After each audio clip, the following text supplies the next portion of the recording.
confirmed as FBI director. He sat in that committee room and told the Senate all FBI employees will be protected against political retribution. That was a Thursday. 3 weeks ago, the very next day, the purges began. Before the ink had dried on the transcript of that hearing, the retribution campaign had begun. In his written response to questions, Patel denies knowing about these actions in advance, denies knowing whether he discussed these dismissals with the White House, the DOJ, or the FBI. He wrote, "I do not recall having conversations with the transition team about pursuing any particular investigations or targets." I asked him in writing about these actions, and his answer was he doesn't remember. But in fact, whistleblowers have come forward to testify or to state that not only did Patel know about the upcoming purges, he was directing those dismissals. How could he not recall that? It wasn't years ago or even months. It was days before. Days before his written answers to those questions, those written answers where he said he couldn't recall, he was directing these purges covertly as a private citizen. But he doesn't recall. Purges of quality career professionals who dedicated their lives to the rule of law, who have been fired, laid off, or forced out because they dared investigate a violent insurrection on our Capitol. Or the President's retention of classified documents that contained our nuclear and other national security secrets. There was a time in our country when the FBI was weaponized, when it served as a sword for the President, and the DOJ served as his shield, when Hoover authorized covert harassment campaigns against the perceived enemies of the President. We thought those days were over. And they were over until now. We must not put in place a Roy Cohn for the President, someone who will bend and break the law to serve the President's personal and political aims. For therein lies the path to corruption, to unlimited power, and to malfeasance of the highest order. We put up guardrails to prevent one man and his cadre of company men from turning the Bureau and Department into a partisan and lawless battering ram. We must not take them down, because we know the road that lies ahead. And we know that Donald Trump cannot destroy the nonpartisan character of the FBI and the Department of Justice without his enablers. And Kash Patel is Donald Trump's hand-picked enabler and henchman, the guy who would say yes when everyone else would say no to any immoral and unlawful requests made by Donald Trump. The guy who publicized his deep state list, almost half of whom are Republicans. The guy who worked for and retains millions of dollars in stock in a company supported by the Chinese Communist Party. In any normal world, that would automatically disqualify someone from leading the nation's premier law enforcement and counterintelligence agency. This is not someone we would want running the FBI. It would be unthinkable to confirm a nominee who's written an entire book in service of, quote, dramatically limiting and refocusing the scope of the FBI's authority. A nominee who's publicly said, it would be fun to go on a manhunt of government gangsters alongside those who, quote, represent Donald Trump's army to take this country back. I'm of the opinion that the people the FBI should be going on manhunts for are actual criminals, not the President's enemies of the day. The FBI shouldn't serve as Donald Trump's army. Alas, we will not soon forget the last time Donald Trump's army presented itself to us, when they beat down the doors of this Capitol, when they attacked law enforcement and sought to overturn an election. Mr. Patel is quite familiar with that mob. He celebrated them in song. Now, Mr. Patel tried to deny his association with the January 6th choir. He said he had nothing to do with their recording. But earlier on Steve Bannon's podcast, he was all too proud to brag about it. Quote, so what we thought would be cool is if we captured that audio and then, of course, had the greatest president, President Donald J. Trump, recite the Pledge of Allegiance, then we went to a studio and recorded it, mastered it, digitized it, and put it out as a song, now releasing exclusively on the War Room.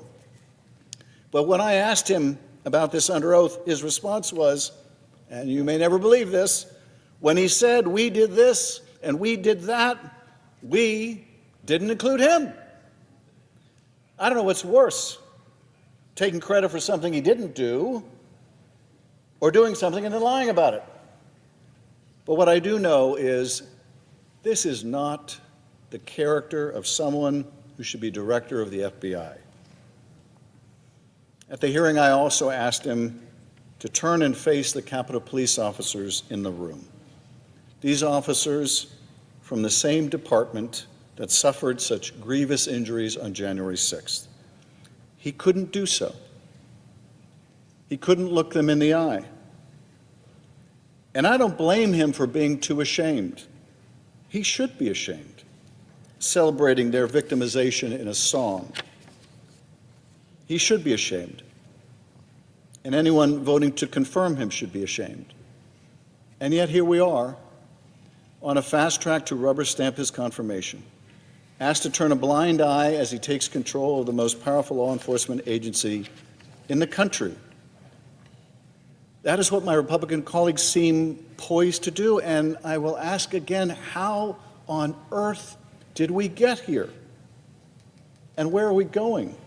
By confirming a nominee who is so plainly unqualified, who is tied up in shady business dealings with the CCP and the Kremlin, who made songs with violent cop beaters, who made memes of himself sawing the heads off of members of Congress. How on earth did we get here? Because we all know where this road ends. A weaponized FBI, investigations into anyone who stands up to Donald Trump, elected officials, journalists, Democrats, and Republicans, anyone. Now, I know some of my colleagues seek solace in the belief that if they just toe the line for long enough, they'll be spared. But we all know what happens when someone falls out of favor with Donald Trump.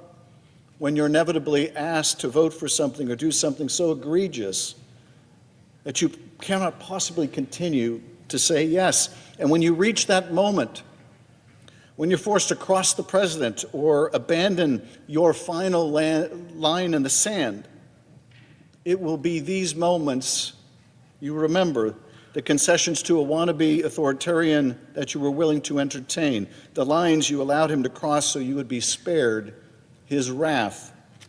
But you will not be spared. No one is. Not the veteran, nonpartisan employees at the FBI, not the maverick moderate members of this body, not even the most extreme supporters, left out in the cold the moment they are no longer valuable to this president. When, not if, when you fall out of favor with Donald Trump, Patel and others may be unleashed on you as well. My colleagues should remember there is more room under Donald Trump's bus than on it.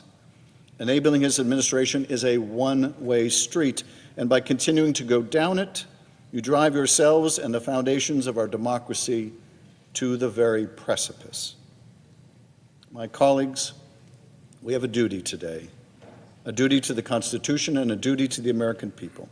We have a duty to the 38,000 men and women of the FBI who put themselves and their lives on the line every single day. Those who work in the building where we stood this morning in the freezing cold and in communities and cities across the country, keeping us safe and secure. We must take that duty seriously, because if we confirm Kash Patel, knowing what we are getting, knowing where we are going, we will only have ourselves to blame. Mr. President, I yield back.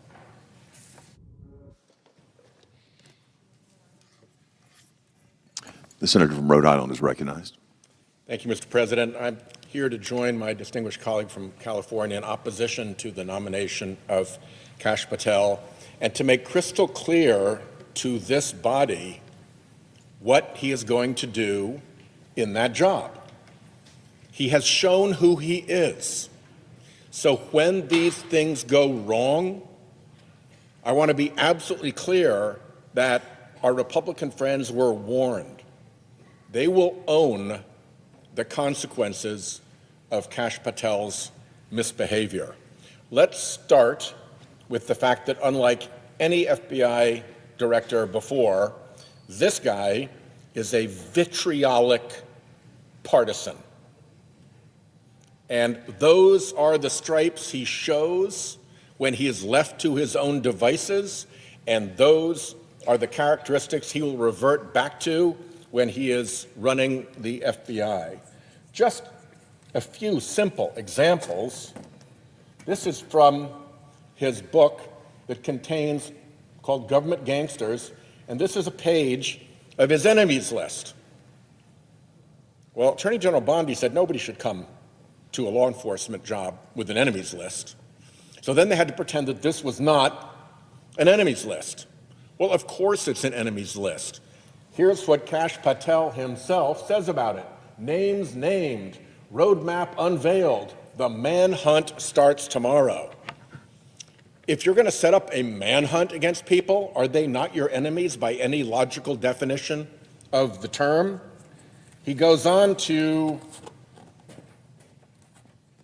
a video that shows himself chainsawing off the heads of the people on his enemies list, including the handsome junior senator from California and the daughter of former Vice President Cheney. It's a pretty gross image to be cutting the heads off of people with a saw. And he didn't put it up, but he retweeted it. He loved it so much that he put it up on his own media. Things like that are not appropriate for an FBI director. They're bizarre for just a normally weird person, but for an abnormally weird person to be the director of the FBI, things are going to go bad. Be warned. He is also a completely sycophantic suck-up when it comes to Donald Trump. He wrote children's books in which King Donald rules, and his loyal little functionary, Kash, brings justice to him, pursuing the slugs of the FBI. Really? When the FBI is asked to investigate corruption in Trump world, do you think Kash Patel will rise to the occasion, or do you think he'll participate in a cover-up? All you have to do is look at his own conduct and his own history. This is not Democrats saying this. What we're doing is relating what he has said and what he has done. This is Kash Patel on Kash Patel. He spread the really abhorrent lie that federal law enforcement was behind January 6th. On one of the many podcasts and interview shows where he spewed so much disinformation and partisan vitriol, he was asked, looks like you have a preponderance of evidence suggesting there may have been federal law enforcement involved in making January 6th happen. Patel's response, I'll get you to beyond a reasonable doubt. Beyond a reasonable doubt, he believed and said federal law enforcement agencies were behind January 6th. We know that is preposterous. We know that is false. We know that investigations have shown that none of that is even remotely true. That is completely false information. And yet, here he is spouting it, and that's what he's going to look like as FBI director, too.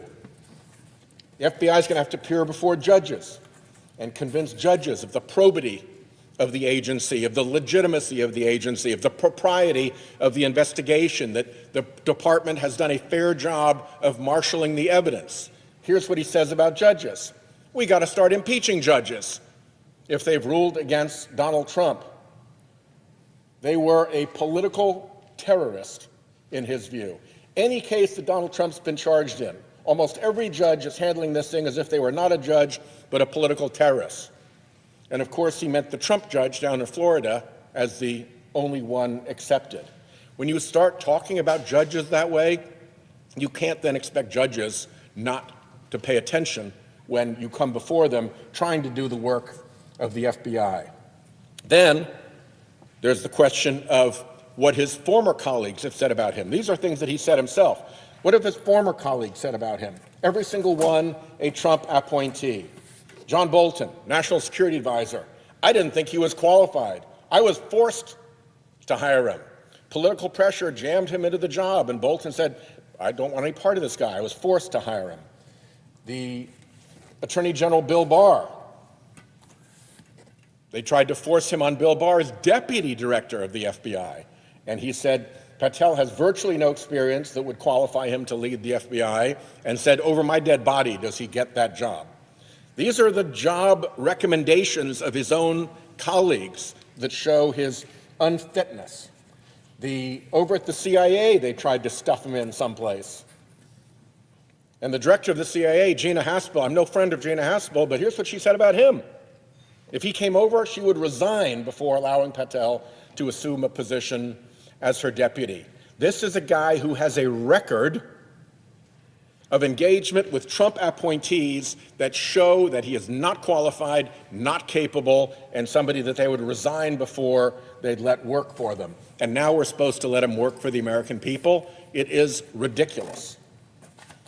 He testified once in state court on a Trump-related case, and his testimony was, to put it mildly, not convincing. Here's what the judge said. The court finds that Mr. Patel was not a credible witness. His testimony is not only illogical, but completely devoid of any evidence in the record. Okay, people come into court, they lie, the court doesn't believe their nonsense, and statements like this happen all the time in court. But here's where they don't happen. They don't happen with federal law enforcement agents. Because when I was the U.S. attorney in Rhode Island, if one of my FBI agents had gone over into the United States District Court in Rhode Island and testified in a criminal case in such a way that one of the United States District judges said about that witness, he was not a credible witness, his testimony was illogical, devoid of evidence in the record, we'd be looking into that.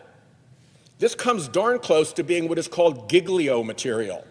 Material that the government is forced to disclose to future defendants when it bears on the credibility of a government witness, an agent who is a government witness. People lose their careers over giglio material. This, if he was an FBI agent, would have caused a response in headquarters to say, what the hell is going on? How did one of our people get involved in such flagrantly fake testimony that he was called out by the judge in the case like this? And this is the person that they want to put in charge of the organization, whose probity and whose professionalism and whose integrity are essential to the successful working of the organization. And the guy was basically called out as a liar and a fraud in plain court. This guy is a hot mess.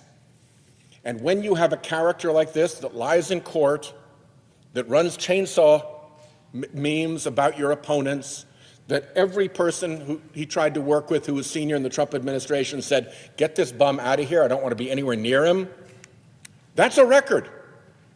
And you all, my Republican friends who are going to vote on this guy, when he gets there and he does what his character tells us he will do, don't think this isn't going to come back to haunt you.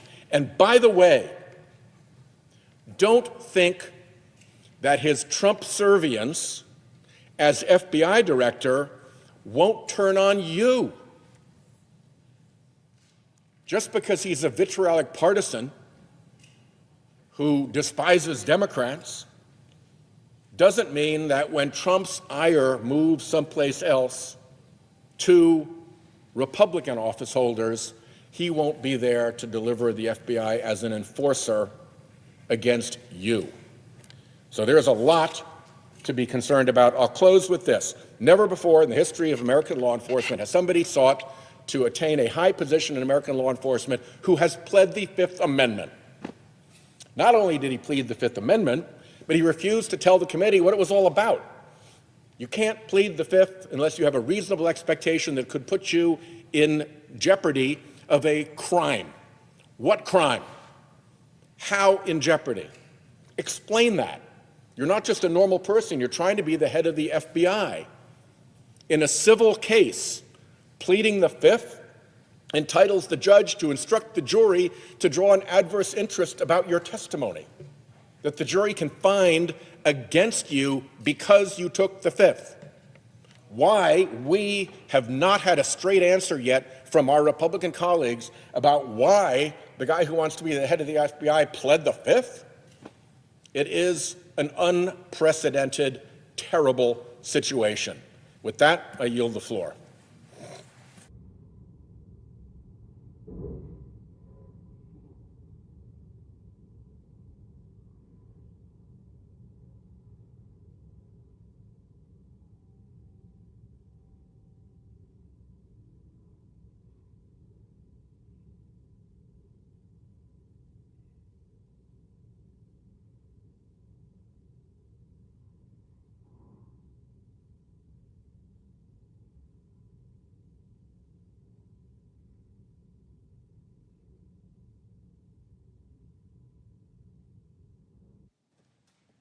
Mr. President.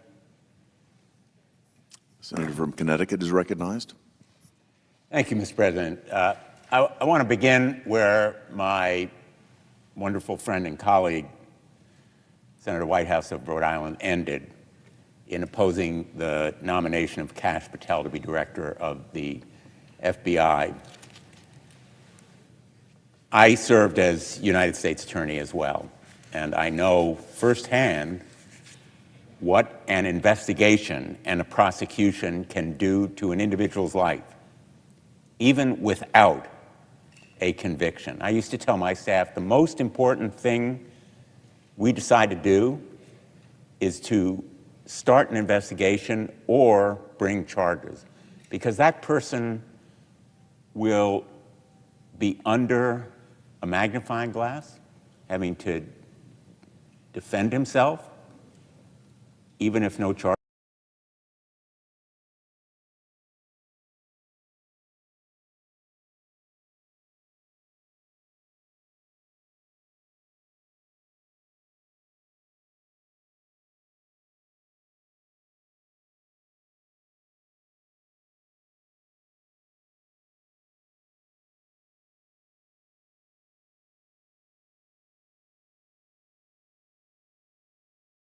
Brought and to defend himself, even if there's no conviction, and the charges themselves can do irreparable harm to a person's reputation, his finances, his family, his life. We entrust these positions, investigative and prosecutorial, to people who deserve the credibility and reliance that we give them. So the position of director of the FBI or Attorney General of the United States or prosecutors and investigators who work for them are not ordinary positions. Even potentially in certain situations, they are more powerful than a member of the United States cabinet in the impact they can have on individual lives. For the ordinary nominee, any of the defects in character or experience or performance in past jobs would have been disqualifying. We live in a time that is not ordinary. And this nominee is not normal. I've never seen any nominee to a position of significant responsibility that has as many disqualifying factors in his or her background. But I think that one comment about him that strikes me whenever I read it is the full quote from former National Security Advisor John Bolton.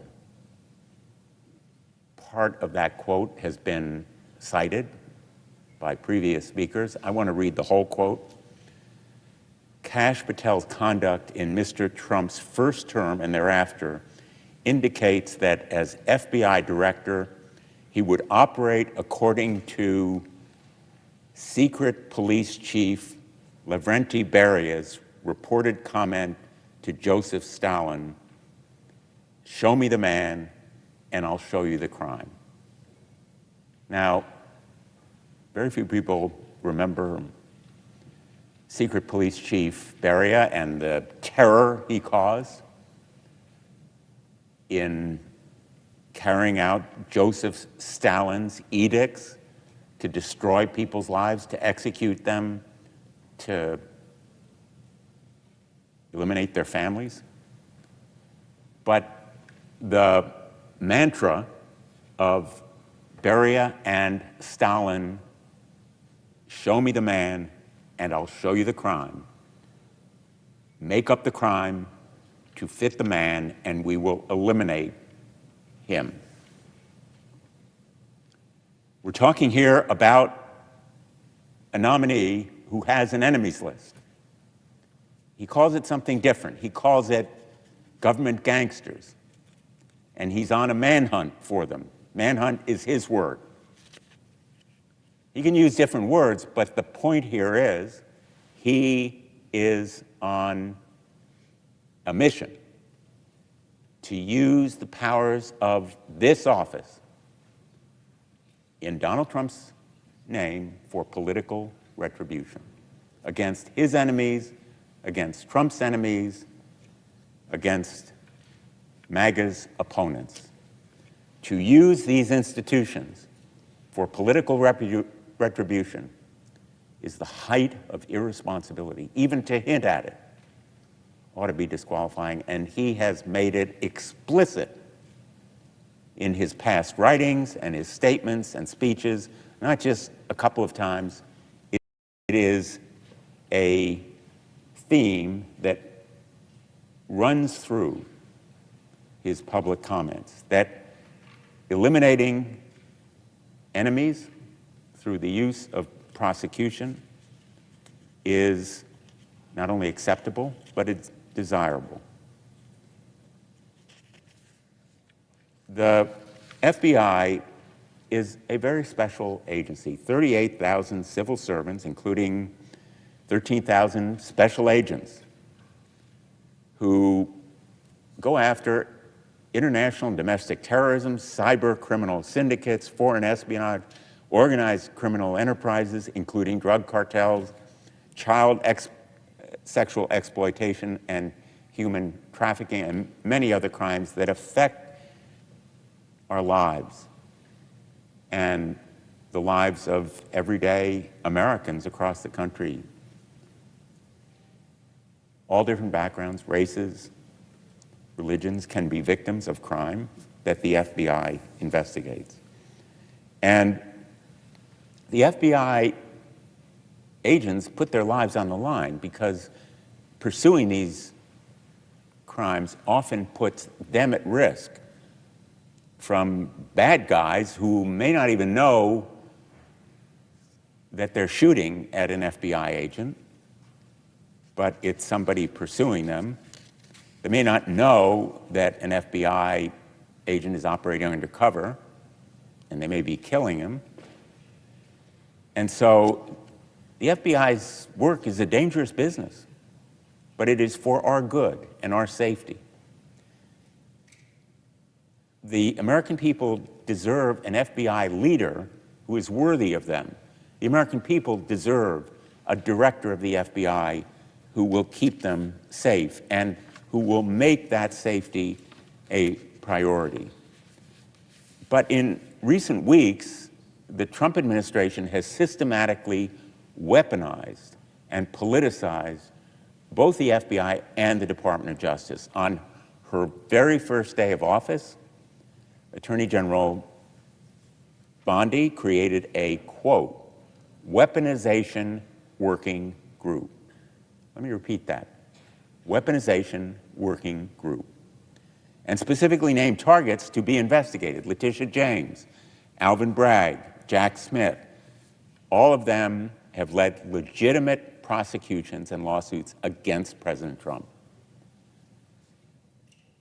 There have been reports that prosecutors and FBI agents have been reassigned from drug trafficking to do immigration enforcement, from terrorism task forces to immigration enforcement. And the administration has issued allegedly unethical or illegal orders, causing many top prosecutors to bravely resign rather than betray their oaths of office. We're talking about men and women who love their jobs in the Department of Justice and do them well. And they have sacrificed those jobs because they were ordered to take action that was unethical or illegal in their view. We need now more than ever an FBI director who is trustworthy and devoted to the ideals and values of the Department of Justice and the Constitution above all. Anyone taking one of those jobs raises their right hand and swears an oath to the Constitution, not to the President, not to the Attorney General, not to any other official. It is to the Constitution. Kash Patel is not that person, not the person to have that immense responsibility, most especially at this moment. He lacks the judgment, he lacks the integrity, he lacks the character and competence to be FBI director. Kash Patel's contempt for those agents who put their lives on the line has been clear. He's called them, the FBI, one of the most cunning and powerful arms of the deep state. And there are now highly credible whistleblower reports that he may have directed the purging of senior leaders at the FBI, as well as potentially a mass firing of career FBI officials. Those FBI officials who served professionally with distinction, put their lives on the line, purged as a result of Kash Patel involving himself, in fact, in those decisions, even as under oath, in response to my questions, he said, quote, "All FBI employees will be protected against political retribution. All FBI employees will be protected against political retribution." Well, we stood in front of the FBI headquarters this morning. In that very building, there are individuals who will be fired because they took assignments. They didn't choose, they were assigned to criminal investigations that happened to involve Donald Trump. Political retribution at its very height. And if he directed the purging of those FBI agents, contrary to the assurances he made to our committee at his nomination committee, Kash Patel was certainly less than truthful with us. I have not been without criticism of the FBI. None of us have been. No agency is perfect. But I am also betting that members of the FBI would say there's room for improvement in this agency. Kash Patel would slash and trash the FBI, not improve it. He would engage in political retribution, not constructive reform. He would weaponize the FBI with that enemies list. He may not say it's an enemies list. He may call them government gangsters. But that manhunt would involve political retribution. And he has conspiracy theories. He's trafficked in them. He said he agrees with a lot of what QAnon says. He engages in election denialism, refusing to say that President Biden won the 2020 election. He's even suggested that the FBI planned the January 6th attack on the Capitol. And he has glorified those rioters by calling them political prisoners and, in fact, aiding them in their defense, even the rioters who attacked and assaulted police officers and did them grave injury and in some instances contributed to their deaths. He has joined them in song, producing the J6 choir's recording. And he has refused to be honest when it really matters, pleading the Fifth Amendment in the case about Donald Trump's handling of classified documents, and then denying us, or at least refusing to cooperate in providing us with access to the testimony that he offered. The litany of questionable comments, actions by this nominee shows he lacks the character and competence for this job. I've talked about roughly half a dozen various different facts in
this office and do such grave damage to our nation's justice system.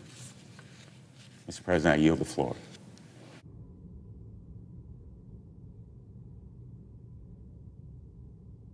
President, I ask permission to speak up to 10 minutes. Without objection, the senator from Vermont is recognized. Thank you, Mr. President, and I thank my colleagues for joining me here today. I oppose Kash Patel and believe he is the dangerously wrong choice to serve as the director of FBI. We all have great admiration for the FBI. The men and women there serve our nation, do hard work every day, and for decades they've served as a non-political agency that protects us and defends the rule of law. I believe that Mr. Patel is on a mission to wreck the FBI. It's his own words. He wants to turn the FBI building into a monument or museum to the deep state. You know, I believe that this country and Congress is in the midst of a slow-moving but rapidly accelerating constitutional crisis. This is real, and we can ignore it or see it. It began most visibly, of course, in January 6, 2021, when two norms of this republic, the peaceful transfer of power and the renunciation of violence to affect the outcome of a vote count and certification, were breached, and where many members of the House and Senate also voted against certifying the election of the person chosen by the people in their own states. The president continues to say that the election was stolen, and he has coached his nominees to embrace the big lie. Mr. President, the first month of the Trump administration has shown a contempt for the Constitution, an acceptance of lawlessness that is dangerous to the future of our republic. President Trump's election denialism was only an early sign of his disregard for the norms and requirements of the Constitution. Now empowered in a second term by a Congress and a judiciary which refused to assert their independence, Mr. Trump has enacted executive order after executive order to dismantle our institutions. He doesn't have the authority to do what he's doing.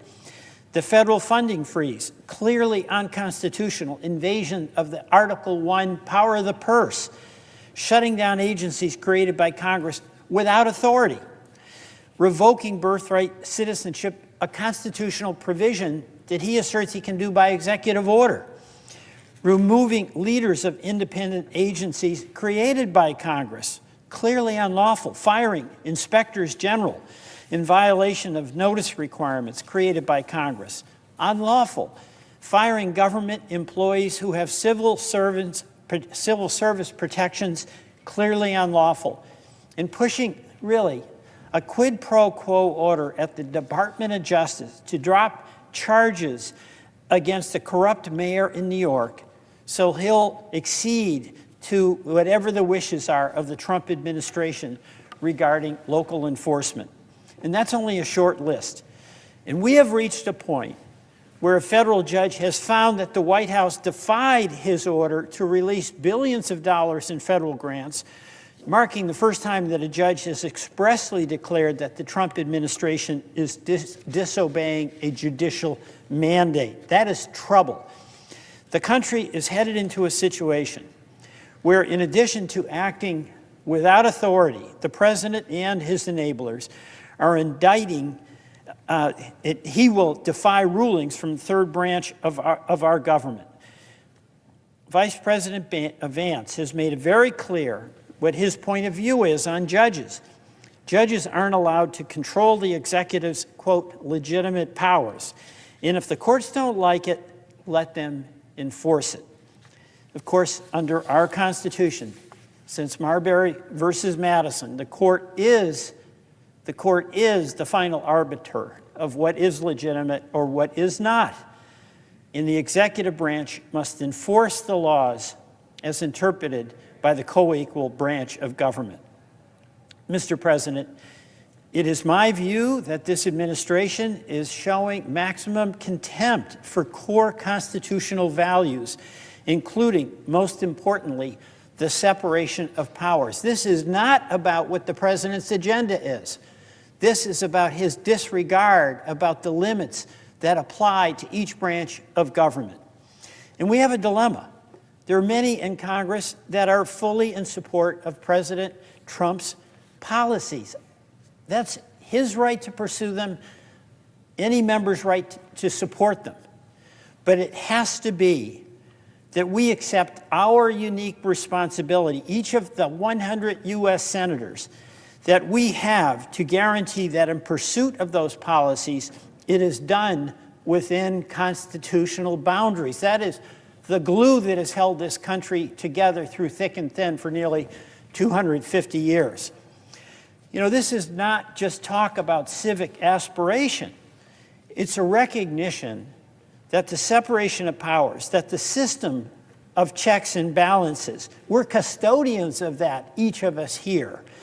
That the concept of the executive's ambition should be matched with the ambition of the legislature. That's what's held us together through the turmoil of our own history. We have fierce debates about important public policy matters, but what allows us to resolve them, despite intense disagreements, is staying within the guardrails of the Constitution. That process is being threatened directly and aggressively. The president's attack on our Constitution on January 6th has continued to this day. We've witnessed a renunciation of the decision that the American people made in the 2020 election by President Trump's nominees. Many of them who came before us, including Mr. Patel, were unable to simply say who won the 2020 election. They continued the Stop the Steal narrative even 4 years later. And now we have President Trump in his first month in office acting in ways that continues to challenge the constitutional order. I'm voting against Mr. Patel primarily but not exclusively, because he's clearly an instrument in that effort to continue eroding the precepts of the Constitution on separation of powers. And I urge all my fellow senators, Republican and Democrats, to embrace the responsibility we have to assert our responsibility and authority as a co-equal branch. This is a difficult time, particularly for many of my esteemed colleagues on the Republican side. You may support, as I mentioned, the policies of the president, but we've got to take a look at how he is going about trying to implement them. That really matters. We are all custodians of the constitutional order. I'm regarding what President Trump has been doing in his first month in office as an illegal rampage. It's a rampage of illegality. He's showing a contempt for Congress and a contempt for the United States judiciary. Mr. Patel has signed on to that agenda. He isn't just someone who will be forced to participate in the president's campaign of retribution. He's an active participant. He's got his enemies list. We know this because his own words said what was the FBI doing planning January 6th for a year? No basis for that other than to set up the attack on the good men and women of the FBI. Mr. Patel is the one who created a list of deep state individuals. This is like Russia kind of stuff, half of whom are Republicans in the so-called deep state. And he called it nothing more than a cabal of government gangsters and allies. This is the department he's going to be leading, really. And he's the one who said thank you to President Trump for helping put so many government gangsters in their place. Mr. President, Mr. Patel is not the person to lead the FBI. And my hope is that all of us should consider what Mr. Patel will do.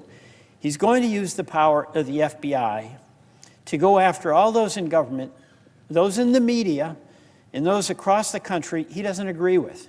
He cannot serve as the next director of the FBI. I yield back. All post-cloture time has expired. The question occurs on the nomination. Do I hear a sufficient second? There appears to be a sufficient second. The clerk will call the roll. Ms. Alsobrooks, Ms. Baldwin, Mr. Banks, Mr. Barrasso.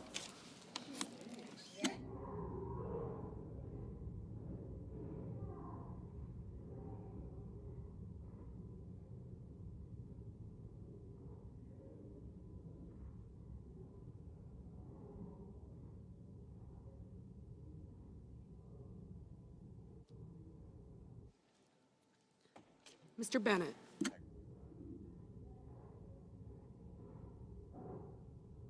Mrs. Blackburn. Mr. Blumenthal. Ms. Blunt-Rochester. Mr. Booker.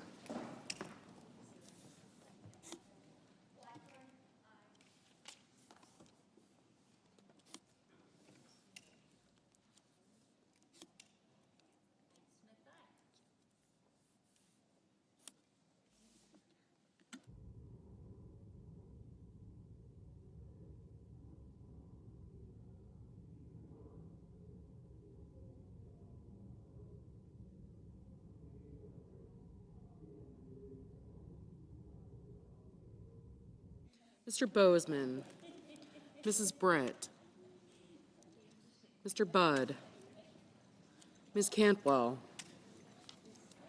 Mrs. Capito,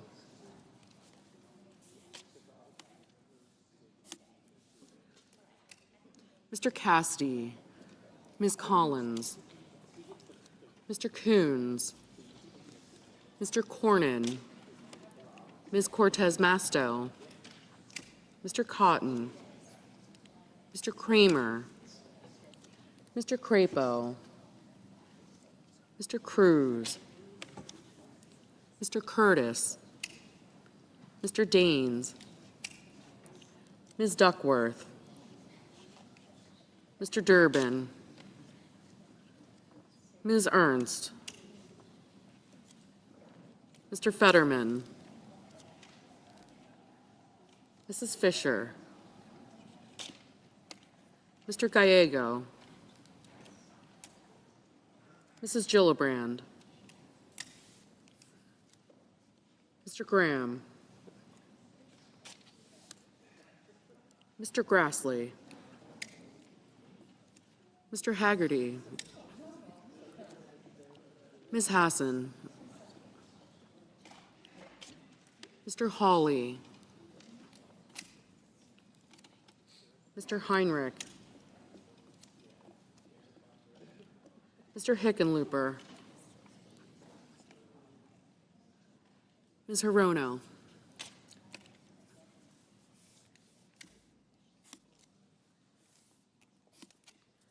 Mr. Hoven, Mr. Husted, Mrs. Hyde-Smith, Mr. Johnson, Mr. Justice, Mr. Kane,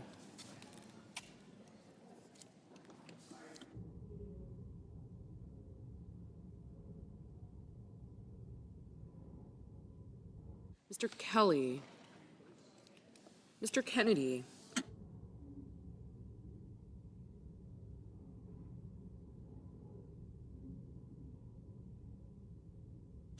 Mr. Kim, Mr. King, Ms. Klobuchar, Mr. Langford, Mr. Lee, Mr. Lujan, Ms. Lummis, Mr. Markey, Mr. Marshall, Mr. McConnell, Mr. McCormick, Mr. Merkley,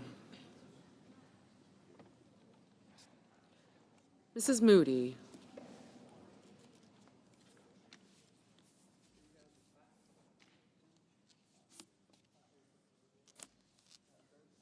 Mr. Moran, Mr. Moreno, Aye. Mr. Mullen, Ms. Murkowski, Mr. Murphy, Mrs. Murray,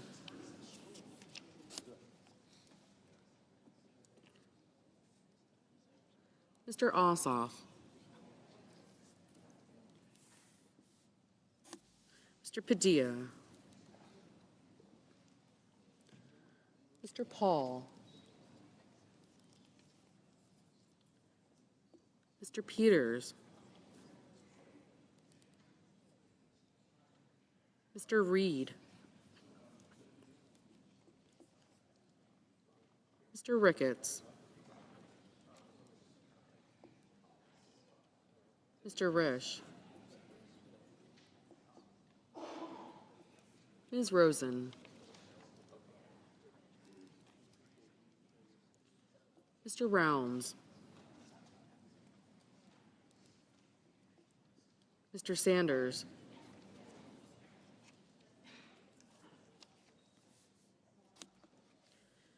Mr. Schatz,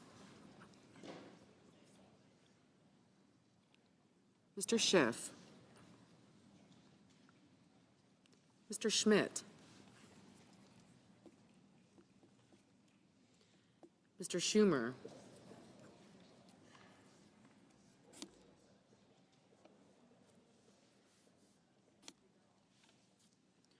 Mr. Scott of Florida, Mr. Scott of South Carolina, Mrs. Shaheen, Mr. Sheehy, Ms. Slotkin, Ms. Smith, Mr. Sullivan, Mr. Thune,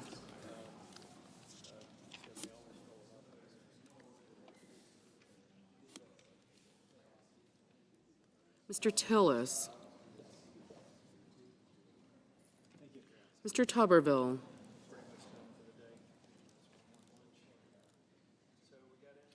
Mr. Van Hollen. Mr. Warner. Mr. Warnock. Sir.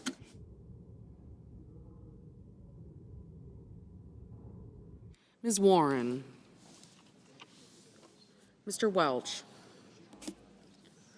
Mr. Whitehouse. Mr. Wicker. Mr. Wyden. Mr. Young.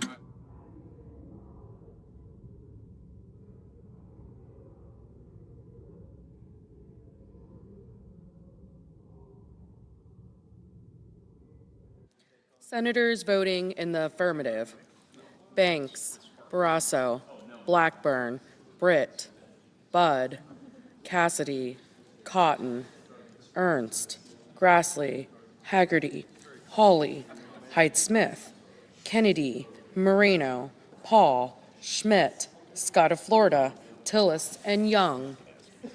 Senators voting in the negative: Duckworth, Durbin, King, Lujan, Murkowski, Murphy, Padilla, Peters, Sanders, Warner, and Welch. Ms. Slotkin, no.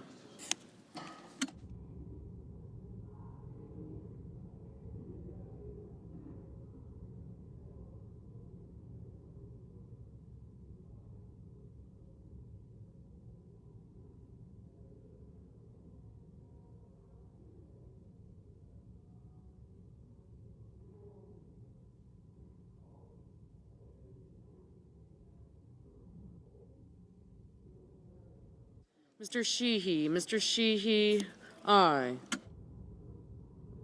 Mr. Schatz, no.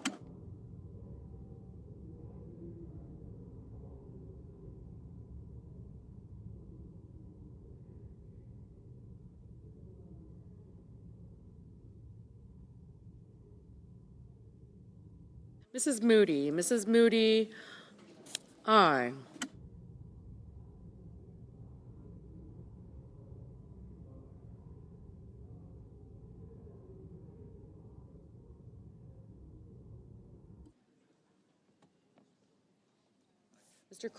Mr. Crapo, aye.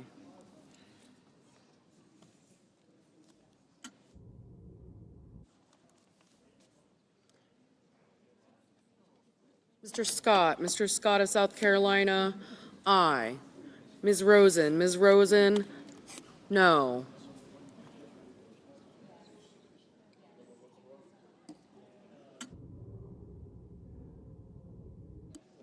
Mr. Tuberville, aye. Mr. Husted, aye. Mr. Johnson, aye.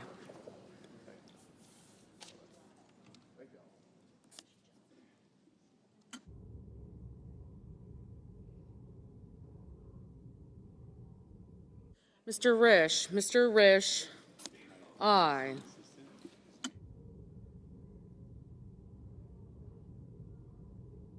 Mr. Kelly, no.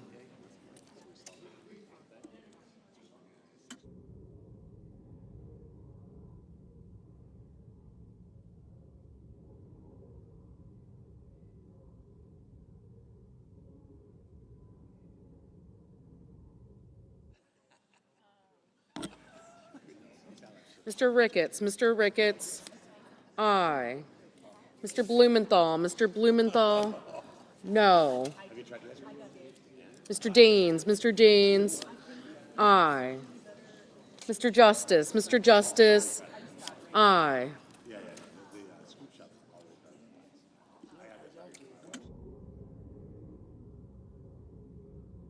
Ms. Cantwell, no. Mr. Graham, aye. Ms. Collins, no. Mr. Marshall, aye. Ms. Lummis, Ms. Lummis, aye. Mr. McCormick, Mr. McCormick, aye.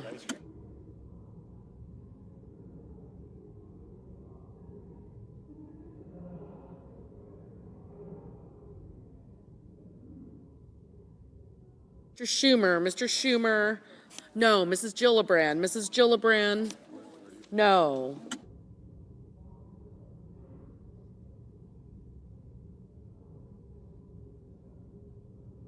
Mr.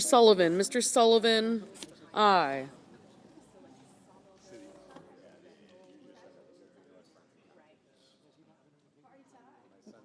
Mr. McConnell, aye. Mr. Wyden, no.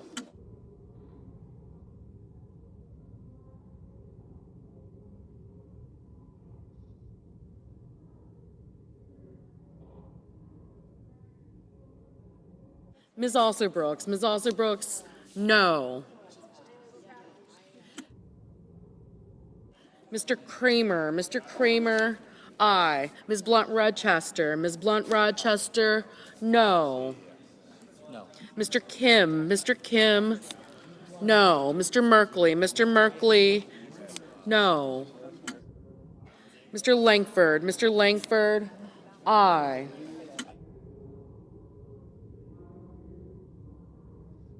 Mr. Kane, no.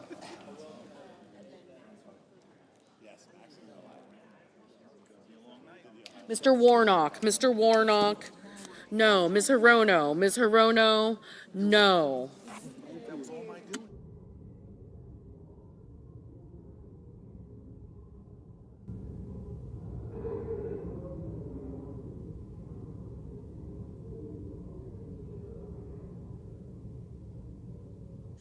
Mr. Booker, no. Mrs. Murray, no. Mr. Heinrich, no. Ms. Cortez Masto, no. Mr. Rounds, aye.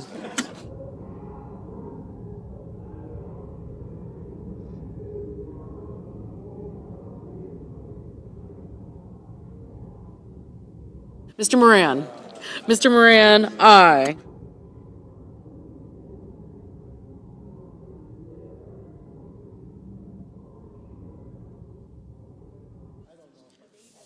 Mr. Reed, no.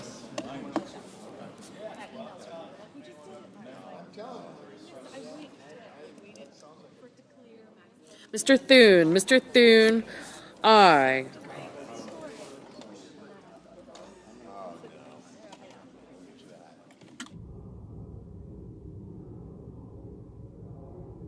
Mr. Cornyn, aye.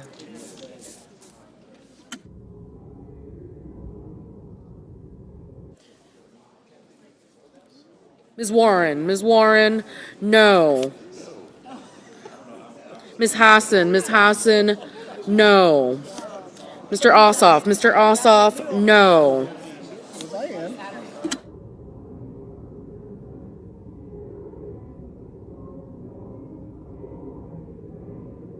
Mr. Fetterman, no.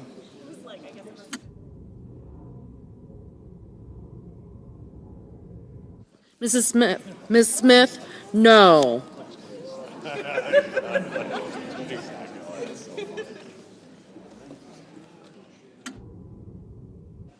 Mr. Van Hollen, no. Mr. Markey, no.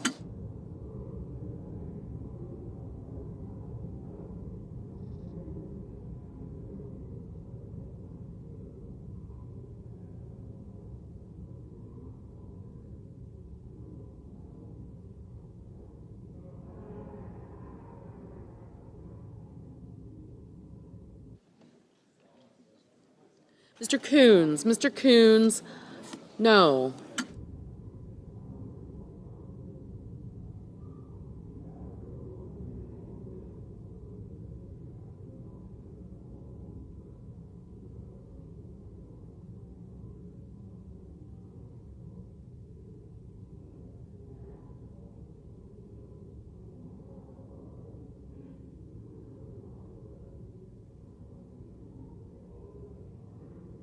Ms. Baldwin, Ms. Baldwin, no.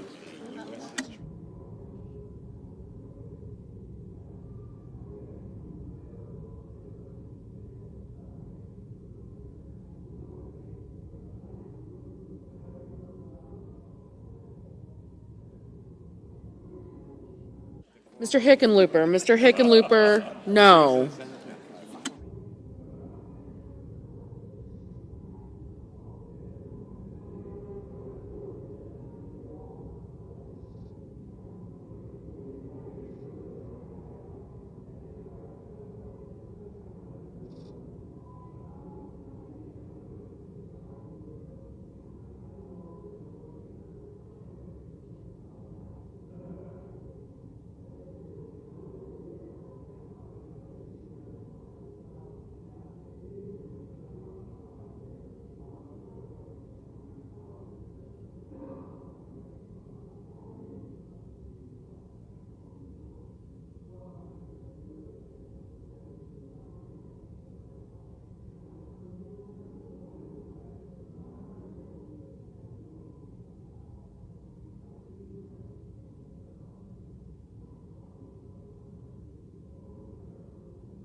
Mrs. Shaheen, no.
Mr. Bozeman, aye.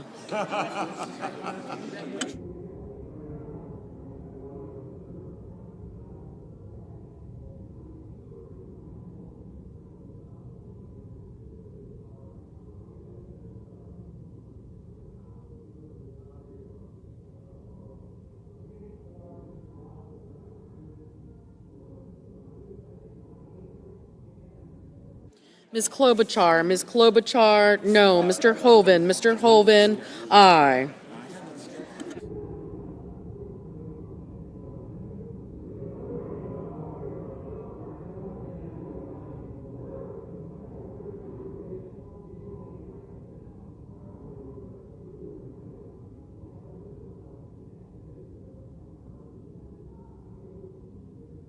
Mr. Schiff, no.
Mr. Bennett?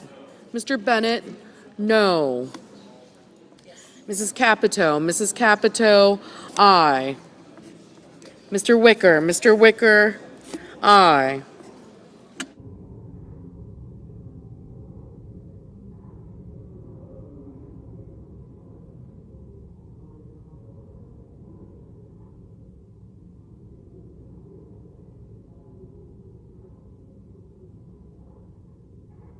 Mrs. Fisher? Mrs. Fisher? Aye.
Mr. Cruz? Mr. Cruz? Aye.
Mr. Mullen? Mr. Mullen? Aye.